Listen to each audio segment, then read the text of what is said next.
Welcome to the Mother-Daughter Empower podcast, a show that provides moms with the tips, tools, and resources that they need to raise the next generation of empowered girls. I'm your host, Tara Filteau. Now let's get started. Hi everyone, and welcome to the Mother-Daughter Empower show. I am very excited because today's guest is Emily Lauren Dick, and Emily is a body positive image expert, an activist who's committed to making girls feel comfortable in their own skin. And her book, Body Positive, is the #1 resource for young adult women who desire to redefine and understand true beauty. I love that. And we're big fans of your book. So for those that don't know, in last year's VIP boxes with the Mother-Daughter Empower Conference, everyone got a copy of your book, which we love. So welcome, Emily. We're so happy to have you here with us today. Thanks for having me. I'm happy to be here. Yes. So I'm going to let you dive right in. I know that you have a lot of tips and tricks for both our moms and daughters. So if you can start by talking a little bit about media literacy when it comes to body image, if you want to dive into that right away. Absolutely. So really, media literacy is understanding how to deal with what we see in the media. And in this day and age, we have so much coming at us. You know, you've got movies, magazines, television shows. And then the big one now is social media. And there's so many different platforms that we have access to and that our kids have access to. So one of my biggest tips for media literacy is really teaching kids to understand the stereotypes that they'll see in the media. It's never too young to start those conversations because kids really do understand a lot more than we sometimes give them credit for. The other thing is really teaching them that what you see online is not necessarily reflective of real life. So it's a highlight reel. It's the perfectly curated content that is put out there for us all to consume. Kids, especially now, have access to easily manipulate images and use filters. And I mean, even Dove did a study and said 80% of girls age 13 plus are using filters on their images that they post. So really understanding that what you see online is not reflective of real life is really, really important. It's almost the most important part of understanding and being resilient against what you see in the media. The other thing is really teaching your kids, and even doing this for yourself, is consciously curating your own feed. So being, aware of who you're following, what messages they're sending, and then sort of go on a social media cleanse. Go through your accounts that you're following. This is the only cleanse that I support. I love that. Yeah.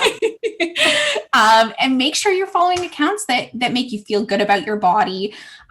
There's so much diet culture out there, so many accounts that are teaching not only adult women, but also children to restrict and, be aware of, changing their bodies and eating certain ways to lose weight. And we don't need any of that. The kids don't need that, especially, and really just helping them understand that what they see online and the content that they consume is going to have a big impact on their self-esteem and their body image.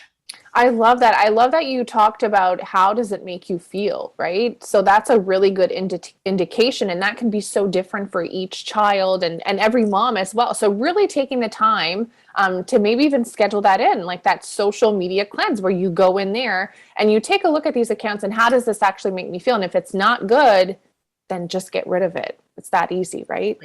Even if they're friends, right? There's some friends that we follow as adult women, and, they might all of a sudden decide that they're going to work towards losing weight, and all of a sudden their content becomes really, really triggering for you if that's something that you struggle with and that you're trying to avoid that diet culture message. So it's okay to unfollow those people or block or mute them, whatever you need to do. It's for your own well-being and your own mental health. Yeah, that's so true. And I think the word triggering, right, is really paying attention to, a lot of times that could be very true. It's family and friends that we have online, but this type of content that they're sharing maybe isn't resonating very, very right with us. So I think there's a lot of ways now on social media that you can just kind of not see what they're posting without even unfriending them if that's an issue, if it's a family or, it's a tough subject to unfriend a family member. So, but maybe there's a way to mute them and not kind of see that constant feed anymore.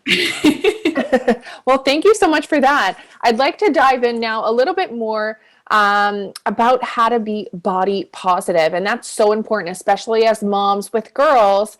How do we role model that? And I know I'm going to be honest for myself. I find myself using filters because it's just easier than having to get up and put on makeup. I can just put on a quick filter and then I feel a little bit more comfortable showing up online. So as moms, how do we model that for our girls in a realistic way, right? Because all of these things are out there. But how do we do that?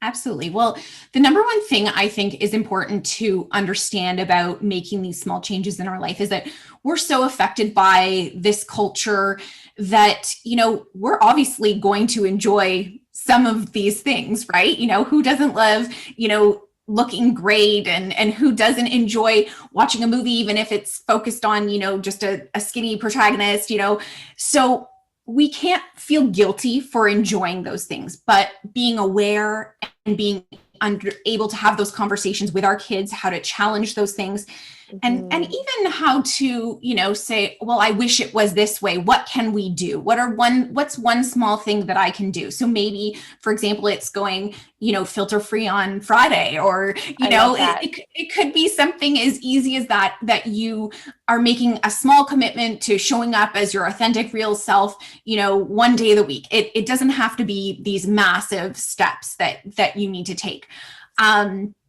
The other thing really is that, we need to focus on our children's non-physical achievements more than their appearance.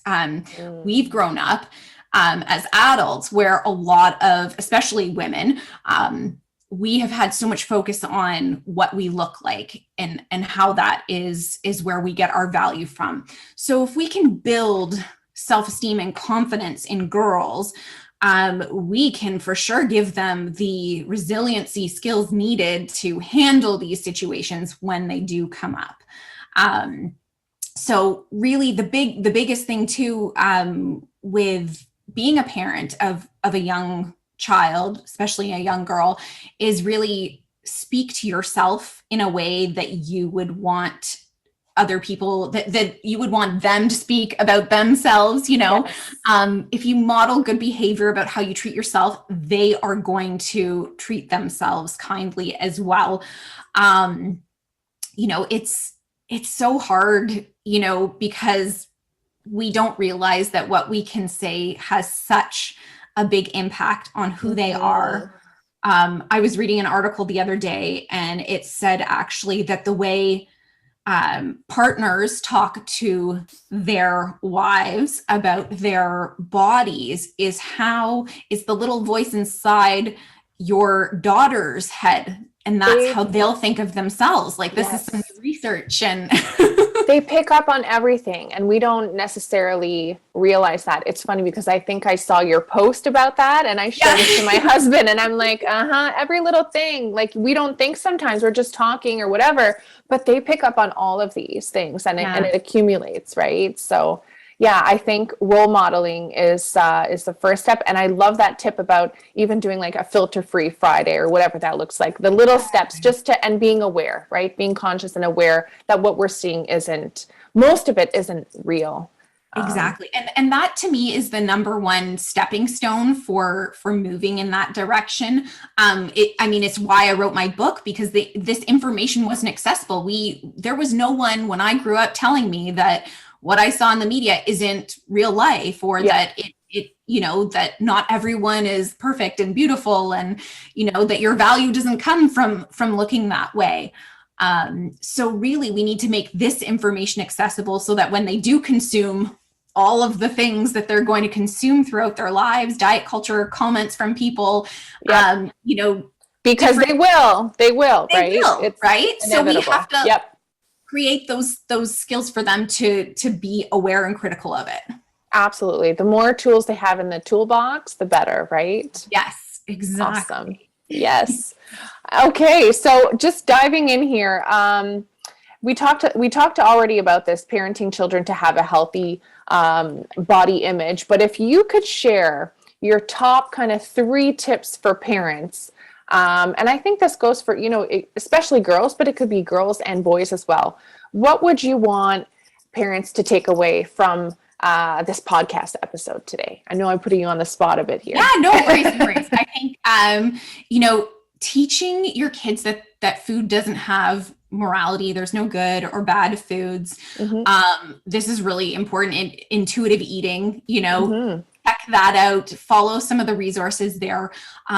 We're doing the best we can as parents, but when we hear that we want our kids to be healthy, we think, oh, we have to do this and we have to restrict this.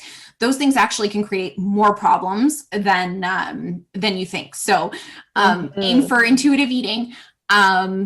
Speak to yourself kindly, obviously, reflect the type of messaging that you want them to feel in your words for them. Focus on non-physical things, achievements, especially girls, we're always, oh, you're so beautiful, you're so cute, you're so sweet. Yes. Right? But let's call girls smart and creative and kind. Like, those are the things we need to focus on.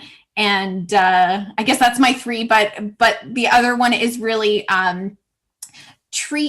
teach them to treat others with kindness, because the more that they treat others with kindness, they're going to reflect that back onto themselves as well.